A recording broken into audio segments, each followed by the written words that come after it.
Hello friends, எல்லாருக்கும் வணக்கம். Welcome back to homely princess channel. இன்றைக்கி நம்ம சேனலில் குழந்தைங்களுக்காக டிஃப்ரெண்ட்டாக ஒரு ரசம் சாதம் தான் பண்ண போகிறோம்.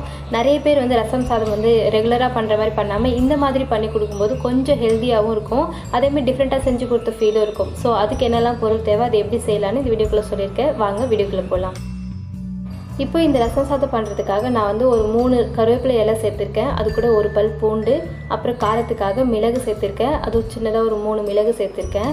கூடவே ஒரு 1/4 ஸ்பூன் அளவுக்கு சீரகம் சேர்த்துருக்கேன். இப்போ இது எல்லாத்தையும் நல்லா கொரகொரப்பாக அரைச்சி எடுத்துட்டு வந்துடலாம். பாருங்கள், இந்த அளவுக்கு நம்ம அரைச்சிட்டு வந்திருக்கோம். இப்போ அடுத்தது பார்த்திங்கன்னா, நான் கேஸில் கேரட்டும் தக்காளியும் நான் கட் பண்ணி நல்லா பாயில் பண்ணி வச்சுருக்கேன். இப்போ கேரட் நல்லா வெந்துடுச்சு. கையில் நம்ம அமுக்கி பார்த்தாலே நல்லா மேஷ் ஆகும் கையிலே. இப்போ அடுத்தது பார்த்திங்கன்னா, அதே மாதிரி தக்காளி நம்ம என்ன பண்ண போகிறோன்னா, அதோட தோலை ரிமூவ் பண்ணிவிட்டு நம்ம நல்லா மிக்சியில் போட்டு நல்லா பேஸ்ட் மாதிரி அரைச்சிக்க போகிறோம். இப்போ பார்த்திங்கன்னா, நம்ம அரைச்சி வச்சோல்லையா அந்த மிளகு சீரகம் எல்லாம், அதோடவே நம்ம இந்த தக்காளி கேரட் எல்லாம் போட்டு நல்லா ஃபைனாக அரைச்சிக்கலாம்.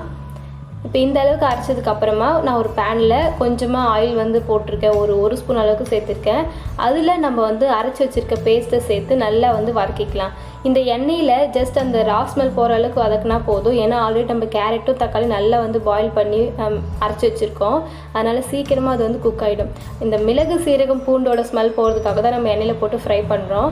ஜஸ்ட் அந்த ஸ்மெல்லாம் போனதுக்கப்புறமா பார்த்திங்கன்னா, நம்ம தண்ணி தேவையான அளவுக்கு தண்ணி ஊற்றிக்கலாம். ரசத்துக்கு நீங்கள் எப்படி செய்வீங்களோ அதே மாதிரி கொஞ்சம் எக்ஸ்ட்ரா தண்ணி ஊற்றிக்கோங்க.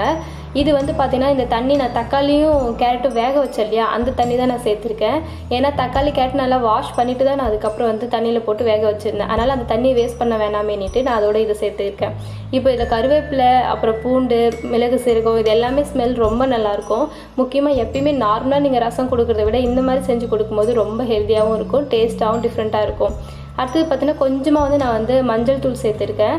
இது ஆன்டிபயோட்டிக்ன்றதுனால கண்டிப்பாக நோய் எதிர்ப்பு சக்தி அதிகப்படுத்தும். இதில் மிளகு சீரகம், பூண்டு எல்லாமே குழந்தைங்களுக்கு ஏற்ற பொருள் தான். ஸோ அதனால் எந்த ஒரு ப்ராப்ளமும் இல்லை இந்த மாதிரி கொடுக்கறதுனால. முக்கியமாக 1 வயசுக்கு மேலே இருக்கிற குழந்தைக்கு நீங்கள் இந்த சாப்பாடு செஞ்சு கொடுக்குறீங்க அப்படின்னும் போது கொஞ்சமாக இதில் சால்ட்டு சேர்த்துக்கலாம். நான் இதில் சால்ட்டு சேர்க்கல. உங்களுக்கு நீங்கள் சால்ட்டு லைட்டாக சேர்த்து கூட நீங்கள் குழந்தைக்கு ஊட்டி விடலாம். ஸோ நமக்கு ரசம் ஒரு 2 கொதியிலே ரெடி ஆகிடும். ரொம்ப கொதிக்க வைக்கணும்னு அவசியம் இல்லை. ஜஸ்ட் இந்த அளவுக்கு ஒரு 2 தடவை கொதிச்சோடனே கேஸ் ஆஃப் பண்ணிவிடுங்க. இப்போ நம்ம ஒரு பவுலுக்கு சர்வ் பண்ணி நீங்கள் குழந்தைக்கு சாதத்தோடு பிசைஞ்சு கொடுக்கலாம்.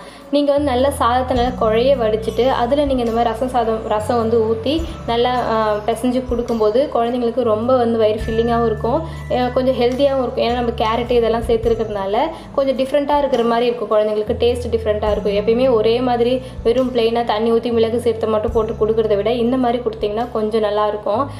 ஸோ நீங்கள் ட்ரை பண்ணி பாருங்கள். இது பார்த்தீங்கன்னா கரெக்டாக 8 மாதத்து குழந்தையிலேருந்தே நீங்கள் கொடுக்கலாம். ஏன் 7 மாதத்துலேருந்தே கூட கொடுக்கலாம், ஒன்றும் பிரச்சனை இல்லை. அவங்களுக்கு இது மாதிரிலாம் கொடுக்கும்போது நல்லா வயிறு ஃபில்லிங்காக இருக்கும், நல்லா டேஸ்ட்டாகவும் இருக்கும், டிஃப்ரெண்ட்டாக இருக்கும். ஆனால் 1 வயசுக்கு மேலே இருக்கிற குழந்தைங்களுக்கு மட்டும் நீங்கள் என்ன பண்ணுறீங்கன்னா கொஞ்சமாக சால்ட் சேர்த்துக்கோங்க, அந்த டேஸ்ட் என்ஹான்ஸ் பண்ணி கொடுக்குறதுக்காக. மற்றபடி வேறு ஒன்றும் இல்லை. நம்மளுடைய ரசம் சாதம் ரெடி ஆகிடுச்சு. ஸோ இந்த வீடியோ பிடிச்சிருந்தா ஒரு லைக் பண்ணுங்கள். இதே மாதிரி டிஃப்ரெண்ட்டான வீடியோஸ் எல்லாம் நீங்கள் பார்க்கணும்னு தோணுச்சுன்னா மறந்துடாமல் நம்மளோட சேனலை சப்ஸ்கிரைப் பண்ணி வச்சுக்கோங்க. உங்களை அடுத்த வீடியோவில் பார்க்குறேன். பாய்.